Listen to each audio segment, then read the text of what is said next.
Yang kedua, lepas kita bincangkan tentang makna al-ikhbat itu apa, bagaimana yang kedua, kita akan bertanya ya, buat soalan yaitu mengapa kita perlu kepada qalbun muhbit? Ustazah, apa kelebihan nih pada orang-orang yang berkalbu muhbit sehingga saya nanti maunya nak menghias kalbu saya dengan ikhbat? Bagi tahu Ustazah apa kelebihannya dulu? Baik. Ya, jadi kata mengapa itu kita akan menunjukkan letak kelebihan orang-orang yang berkolbun muhbit sehingga kita teringin untuk memilikinya. Dan nanti soalan ketiga adalah bagaimana cara kita memilikinya, kan? Jadi mengapa?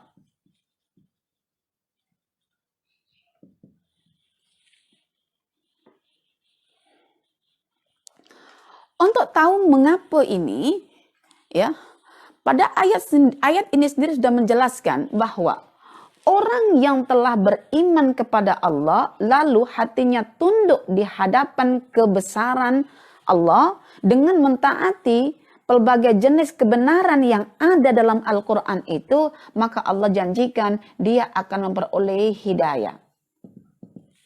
Puan-puan, tuan-tuan, sibuk kita mencari hidayah. Tapi ternyata jalannya adalah merendahkan diri kita.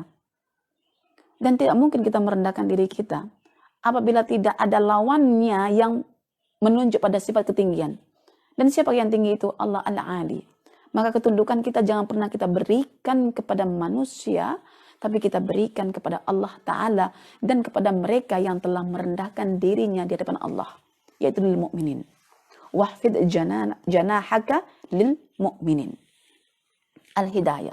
Wa inna allaha lahadin, ya, lahadil ladina amanu ila siratim mustaqim. Ada tak dalam hidup kita yang lebih daripada hidayah? Bukankah 17 rakaat kita berdoa ihdinas siratal mustaqim? Lalu apakah kita tahu makna al-muhbit itu? Adakah kita ketika diberi Allah kelebihan semakin menjadi-jadi keangkuhan, kesombongan kita?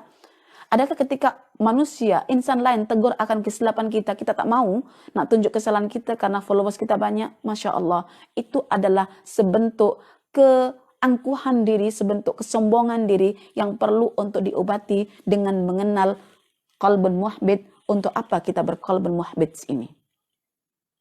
Ya, satu, untuk mencapai hidayah. Yang kedua, ya ini disebutkan pada ayat yang inilah ya, surah yang ke-22 ini, ayat yang ke-54. Oke, baik. Jadi ini 54. Kemudian, apalagi bentuk kelebihannya? Kelebihannya ini disebutkan dalam Al-Quran sama ya, surah yang ke-22. Namun ayatnya adalah 34 sehingga 35.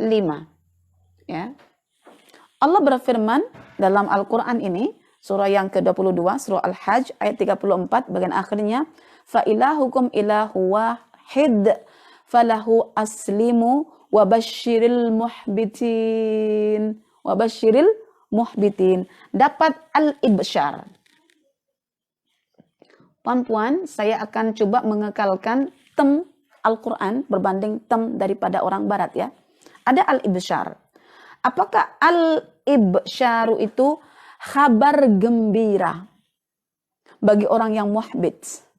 Apakah kabar gembira itu? Kabar gembira itu dijelaskan dalam Al-Quran surah yang ke-8, surah Al-Anfal. Surah Al-Anfal, surah yang ke-8, nanti boleh dicek Al-Qurannya, surah yang ke-8, surah Al-Anfal, ayat yang kedua sehingga ayat yang ke-4. Oke, baik. Perempuan, untuk sebelum masuk ke sini, saya jelaskan yang di sini ya. Wabasyiril muhbitin, dan berilah kabar gembira ya, dalam tafsir Al-Muyassar dikatakan yaitu kebaikan di dunia akan follow dia, demikian juga kebaikan di akhirat akan follow dia. Cuma apa jenis kebaikan dunia dan akhirat itu belum dijelaskan pada ayat ini. Cuma tanda-tanda untuk menjelaskan ayat ini disebutkan pada ayat bawahnya, yaitu ayat yang ke-35. Allah berfirman ya, wabasyiril muhbitin alladzina, ya. Pertama adalah sifat muhbit ya, disebutkan pada ayat tersebut adalah pertama, alladzina idza dzukirallahu wajilat qulubuhum. Ya. Apabila dibacakan, diperdengarkan ayat-ayat Al-Quran, hatinya menjadi gemetar. ya, was-sabirina 'ala ma asabahum, bersabar atas apa yang menimpa mereka, wal muqimis shalah, menegakkan salat, wa mimma razaqnahum yunfikun, dan terhadap harta benda mereka infakkan. Ini adalah aplikasi praktis orang yang ingin menjadi kategori muhbitin. Pertama adalah mengingati Allah, ya, dengan disertai ketakutan dalam kalbunya, kemudian bersabar atas segala bentuk kesakitan yang menimpanya, menjalankan salat, ya, menegakkan salat, kemudian berinfak, ya, suka memberi berbanding menerima, ya. Ini adalah ciri orang muhbit. Tetapi ciri 4 ini ternyata disebutkan dalam Al-Quran surah Al-Anfal. Jadi dari ayat inilah kita tahu apa makna al-ibsyar itu. Coba Allah berfirman pada ayat yang kedua, ya.